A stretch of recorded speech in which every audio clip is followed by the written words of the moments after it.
today's video, I'm going to just switch over to this so we can see now the man who feared the dark. Yes, this is, if you've, I don't know, is it in the description? Am I going to put it on the thumbnail? But it is basically this. Story of Grettir or Grettir the Strong. Icelandic, outlawry kind of guy. This particular book, William Morris and Eric Magnusson yet again. I've got quite a few of their things. I've told you about them here. The map. Up there, there's an Iceland, which will come in handy at some point today. But that'll be an insert, so who cares? Who cares? Right, so let's just bring this up and let's just crack on with this, shall we? So, the man who feared the dark. There is a moment in history, and again, we are using my bottle of whiskey as a microphone stand because I don't have a microphone stand. There is a moment in history. There is a moment in the history of literature where the monster stops being a dragon outside the village gates and becomes a shadow inside the hero's mind.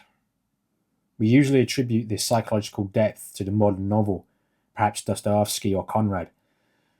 But if you look closely to the frozen volcanic landscape of the 11th century Iceland, you find it in the saga of Grettir the Strong. I also have in this book. I have lots of books.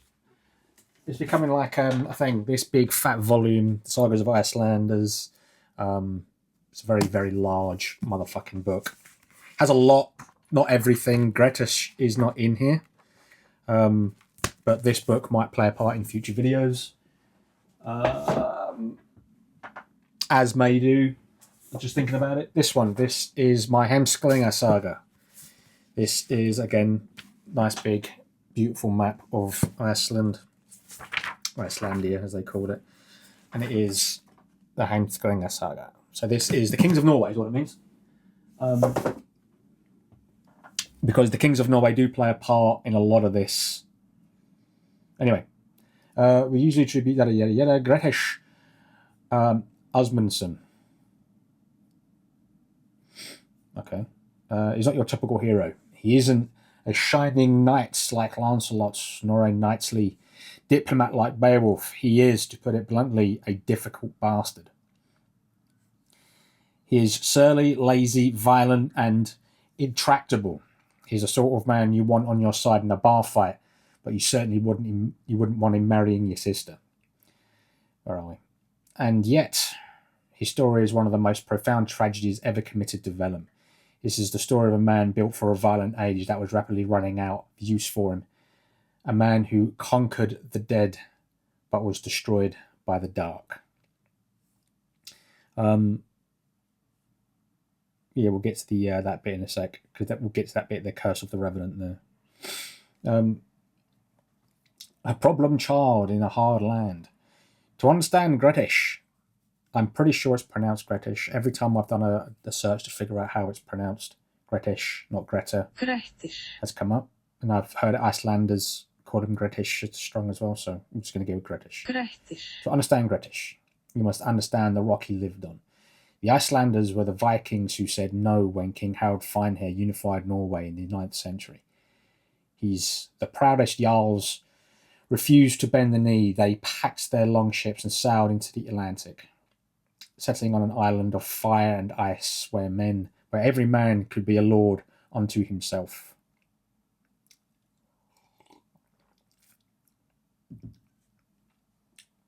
Yeah. And we all know how that goes. Grettir came from this stock. His great-grandfather was Onund Threefoot. Onund Threefoot. A Viking who lost his leg fighting the king and kept on raiding regardless. But by the time Grettir was born, Iceland was settling down. It was becoming a society of laws, the old thing, which is their parliament. And a compensation payments. So compensation would have been the Wogeld, I imagine. And an old thing is what they call a gathering to deal with Matters, public matters, law, that sort of thing, the old thing. Grettir did not fit. Grettir did not fit. As a child, he was a disaster. Asked to mind the geese, he killed them. Asked to rub his father's back, he raked it with a wool comb. He flayed the skin off his father's prize mare just to see what would happen.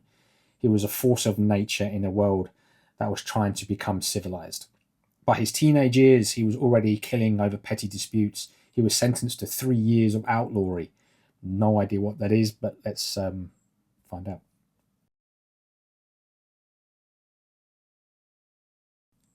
A light sentence, as it turns out, compared to what was coming. He went to Norway, shipwrecked, fought berserkers, and broke into the burial mounds to steal swords from the undead. He was establishing a reputation, the strongest man in the north, fearless and invincible. But hubris, as the Greeks knew, is just a target painted on the back for the gods to aim at. The curse, the Beowulf Connection, we'll get to in just a sec, but the curse of the Revenant. This is where some of this stuff is then attributed. Actually, we can get to Beowulf in a minute, but let's just do this bit. Kind of all over the place today.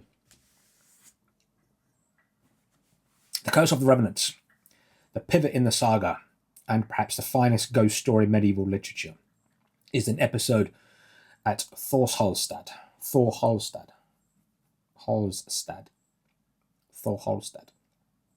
A shepherd named Glam had died there, and he wasn't resting easy. Glam was a revenant, a solid physical ghost who rode on rooftops, crushed the cattle, and drove the inhabitants mad. Grettir, arrogant and strong, rode out to kill him.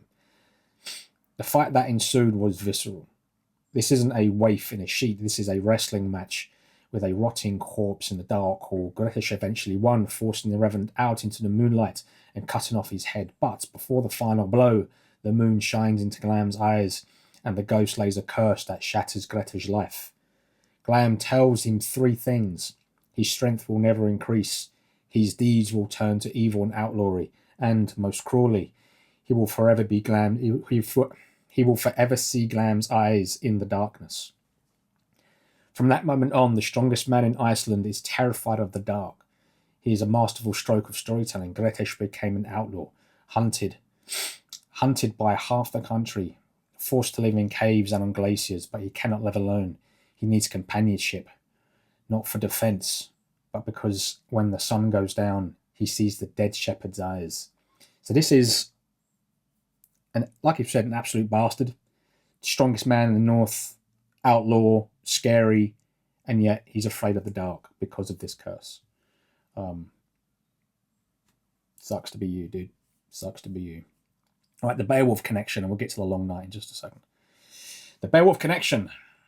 For those who spend their lives with the noses in the Old English manuscripts, Grettir is fascinating because it is essentially a realistic, tragic version of Beowulf.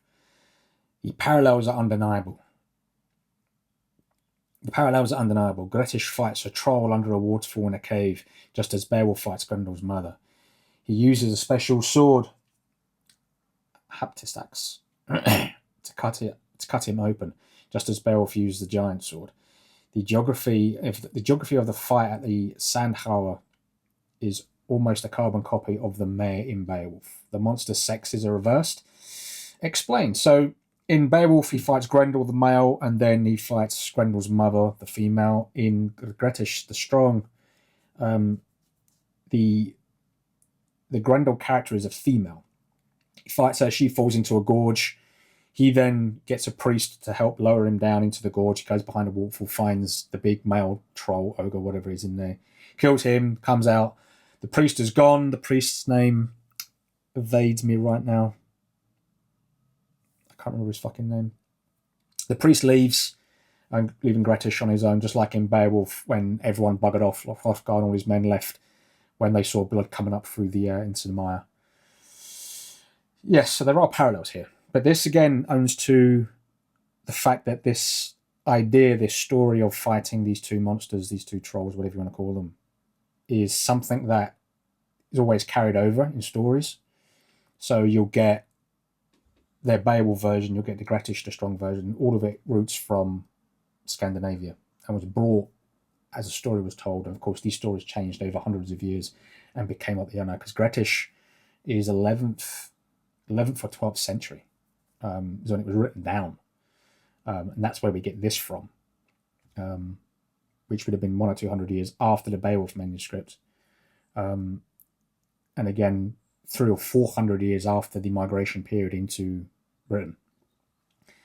But where Beowulf returns to the hall of the cheering thanes and eventually becomes a king, Grettir gets nothing.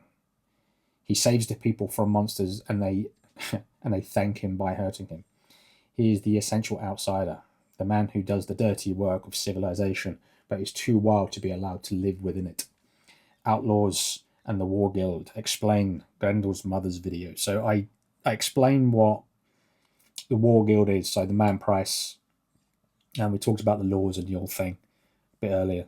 I did a video on Grendel's mother because someone said that Grendel's mother was the only one who obeyed the law when it came to War Guild, which was nonsense. I explained it in the video. I'll link to Grendel's mother's video down there. That gives you a better idea of what that is and how that works. As an outlaw, you can kill him with impunity.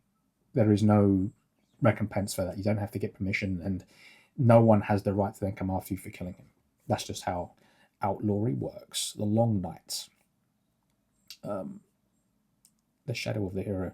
The Long Night, the final act of the saga, takes place on Dragni, which is a small island. Let me grab the book because it's in here, and I will point to it as well on the map up there. But if you think of this as the northwestern coast of Norway, where the fuck is it? It's in that right in, so that's the far northern coast there, and we're right up in this area here. I will tell you exactly where that is on a map, whether it be that map there or Google.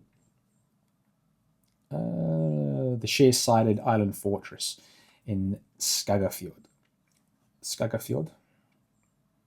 Grettir, now a permanent outlaw with a price on his head, retreats there with his brother Luigi. I'm going to call it Luigi because it just sounds better. And the lazy thrall named Gloom. Luigi,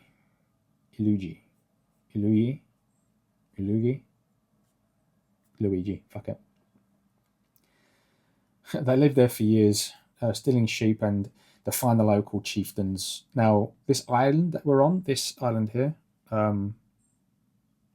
this is tiny. It's not a big island. It's like half a mile across, I think. It's not big by any stretch. Is it even half a mile across? Here's a video. Yeah. They live there for years, stealing sheep. They're the chieftains. No one can climb the cliffs to get him, but the curse is grinding him down. His end comes not through a fair fight, but through witchcraft and gang violence. That's what we love, gang violence. An old sorceress cursed a log of driftwood and sent it to the island. Grettir, usually suspicious, is tricked by the thrall into using it for firewood. His axe glances off the cursed wood and gashes his leg. The wound festers. While Grettir lays dying of gangrene, his enemy Thorbion Angel scales the cliffs. It is a sordid end. Grettir is too weak to stand, yet he still kills one attacker. His brother Luigi defends him with a loyalty that breaks the heart, refusing to leave his side. When Thorbion finally hacks off Grettir's head, he doesn't look like a hero slaying a monster. He looks like a coward butchering a dying man. The public sentiment turns against him immediately. This is the other thing, right? So, according to the law, he's an outlaw, so that is what it is. But they see it as in killing a defenseless old man. And so, public opinion does the work for them. Public sentiment immediately, he's outlawed for sorcery, and Grettir's death is eventually avenged all the way in Constantinople by his half-brother Thorsten, a member of the Varangian Guard. Now, if we go back to the book, let me just bring this back out. We've still got one more. Get in there, cursor. Let's just bring this back up, and we're going to go to a time scale. Here we are, and we can see that Thorbion gets him 2 years after he was killed. 10 1031, the death of Snorri Godi, which I'm guessing is his brother, and Grettir Amundsen. And in 1033, Thorbiorn is slain in Constantinople, which, if you didn't know, is modern-day Istanbul. Oh, dear me. So, the shadow of the hero. Final part. The shadow of the hero. Why do we still read about this surly, violent outlaw? Because Grettir is human in a way that many legendary heroes are not. He is flawed, unlucky, and often his own worst enemy. He possesses immense power, yet he is undone by a fear that any child can understand, the fear of being alone in the dark. The saga suggests that there is a price to be paid for being the one who fights the monsters. You might win the physical battle, but Grettir defended Glan, but the monster leaves a mark on you. Grettir carried the darkness of the hollow hill with him for the rest of his life. He is a reminder that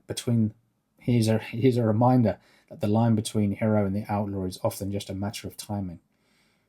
Just as we saw with this dude when he killed him, and public opinion made him an outlaw, even though he served the public with basically what they wanted, which was to get rid of Grettir. The saga suggests that there is a price to be paid for being the one who fights the monsters. You might be a physical battle, but Grendel is a reminder that the line between the hero and the outlaw is often just a matter of timing. He is a Viking in the Viking age. He might have been a king in the age of law. He was a nuisance, but in the age of law, he was a nuisance. But on the page, he is immortal. The man who was never conquered by arms, only by the shadows. He died with a sword in his hands, but it was the fear of his heart that killed him first. Wow, it's pretty fucked up. I mean, that's what I like about these stories. There's no modern sensibilities involved in them. They're just fucked up shit, man. So that was Grettir. If you've been on the channel for more than a year old, I've mentioned this guy a lot before. And yeah, shit gets messed up.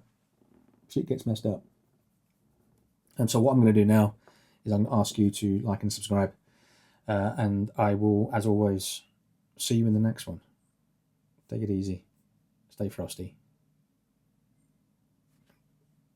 Don't be afraid of the dark.